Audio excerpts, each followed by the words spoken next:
Om Swastiastu, Om Awigenam Astu, Namo Sidem.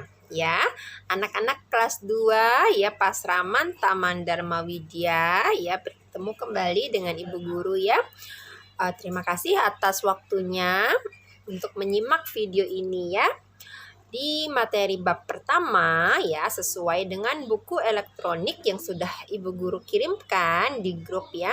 Kita akan belajar tentang Atman ya. Atma sebagai sumber hidup ya. Nanti anak-anak boleh membaca kembali di buku elektroniknya. Nah, di sini Ibu Guru bahas poin-poinnya saja ya. Pertama adalah tentang Atma sebagai sumber hidup ya. Jadi Atman itu adalah percikan terkecil dari Tuhan atau yang kita juga kenal dengan Brahman ya. Jadi ibarat matahari sebagai Brahman, Atman adalah sinarnya dari matahari. Sehingga antara Atman dan Brahman itu sesungguhnya tidak dapat dipisahkan ya, bagaikan matahari dengan sinarnya. Nah, Atma sebagai sumber hidup. Kalau tidak ada Atman, tentunya makhluk hidup itu pasti akan mati. Makhluk hidup yang mati akan rusak atau busuk ya, badan jasmaninya akan busuk. Ibarat tumbuh-tumbuhan dia akan layu dan mati gitu ya. Nah, sehingga ketika Atman ya sudah meninggalkan raga kita ya, raga manusia, maka manusia akan menjadi mati. Sehingga dikatakan bahwa Atma adalah sumber hidup kita ya. Kemudian fungsi dan sifat Atma. Di sini dikatakan ya, Atma itu ada di dalam tubuh setiap makhluk ciptaan Tuhan ya, baik dalam tubuh manusia ya, tubuh hewan maupun tubuh tumbuh-tumbuhan, semua memiliki Atma sebagai percikan dari Tuhan itu sendiri ya. Untuk dapat memahami Atma dalam diri kita, maka hendaknya kita memiliki kesadaran penuh ya. Artinya kita harus menjaga tata laksana kita ya, menghormati orang lain ya.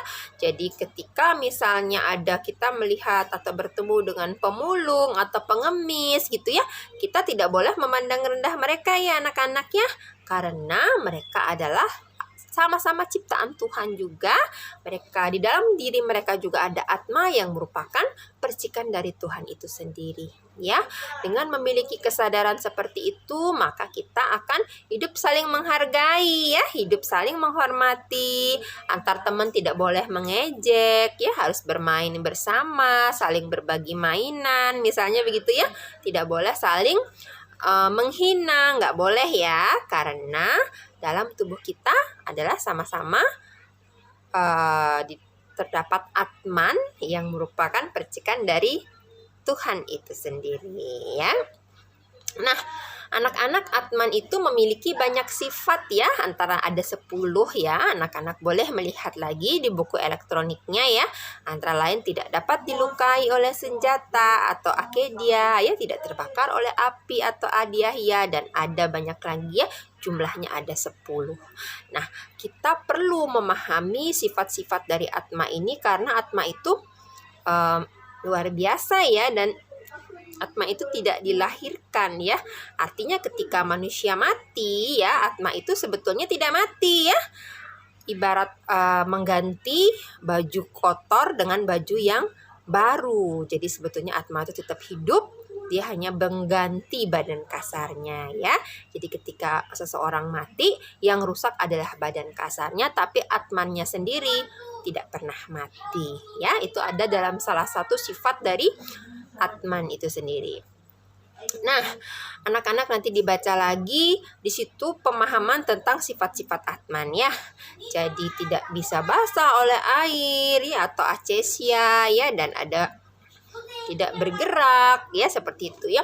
Jadi lebih memahami sifat-sifat Atman dan memahami bahwa dalam diri manusia itu ada percikan-percikan kecil dari Tuhan itu sendiri, sehingga sangatlah diharapkan untuk kita menghargai diri kita dan juga menghargai orang lain dan juga makhluk lain selain manusia pun kita harus hargai ya, harus sayangi. Misalnya kalau kita punya peliharaan ayam atau peliharaan kucing atau mungkin punya peliharaan ikan dalam akuarium ya, kita juga harus sayangi mereka, harus memberikan mereka makan yang teratur, merawat mereka ya.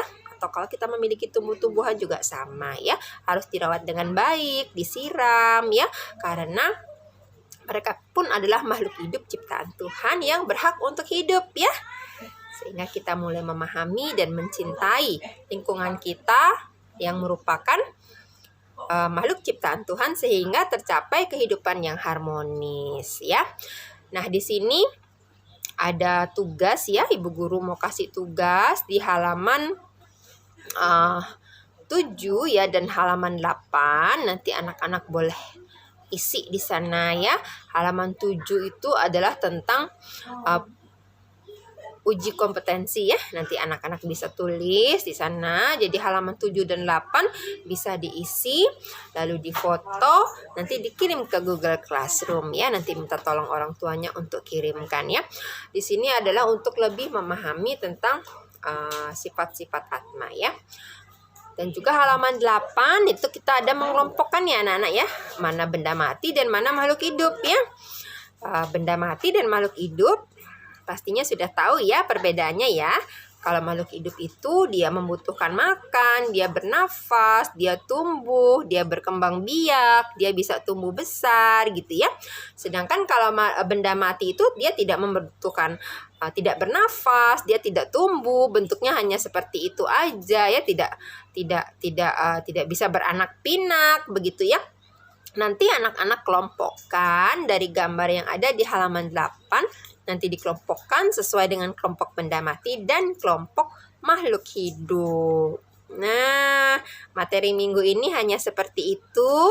Anak-anak bisa belajar lebih memperhatikan lingkungan sekitarnya ya. Mana sih benda mati, mana sih makhluk hidup gitu ya. Dan kita juga saling menghargai sesama manusia ya, sama teman gitu ya. Saling menyayangi ya, karena sesungguhnya setiap badan kita di dalamnya adalah Atman ya, memiliki Atman yang merupakan percikan dari Tuhan itu sendiri ya. Terima kasih atas waktunya. Jangan lupa buat tugasnya ya. Sehat selalu dan ikuti nasihat orang tua ya, menjadi anak yang baik dan pintar. Terima kasih, matur suksema. Om Santi Santi Santi Om.